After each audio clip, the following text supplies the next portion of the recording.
ডাটার এই রেসিপিটা আপনারা যদি আপনাদের বাসায় একবার ট্রাই করেন, আমি শিওর আপনাদের অনেক ভালো লাগবে রেসিপিটা।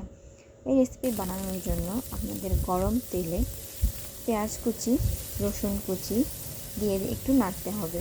এরপর এর মধ্যে 1 চিমটি কালো জিরে অ্যাড করতে হবে। এটা কিছুক্ষণ নাড়াচাড়ার পর এতে একটা ডিম, তার সাথে পরিমাণ মতো কাঁচামরিচ দিয়ে ভালোভাবে নাড়তে হবে। এতে আমরা দিয়ে দেব চিকন করে কেটে রাখা ডাটা। আপনাদেরকে বলে রাখি, ডাটা কিন্তু আমাদের শরীরের জন্য অনেক উপকারী। এটি একটি ফাইবার সমৃদ্ধ খাবার। এতে ভিটামিন এ, সি ও কে রয়েছে।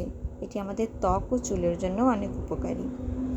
তারপর আমরা এখানে দিয়ে দেব লবণ, হলুদ ও জিরে। সব উপকরণ দেওয়ার পর এটাকে অনেক ভালোভাবে নাড়তে হবে, যাতে সব কিছু ভালোভাবে মিশে যায়। এরপর ডাটাটাকে আমরা সিদ্ধ হওয়ার জন্য কিছুক্ষণের জন্য ঢেকে দেব। 15 থেকে 20 মিনিট পর তৈরি হয়ে যাবে ঝটপট ডিম দিয়ে ডাটার রেসিপি। Thank you for watching.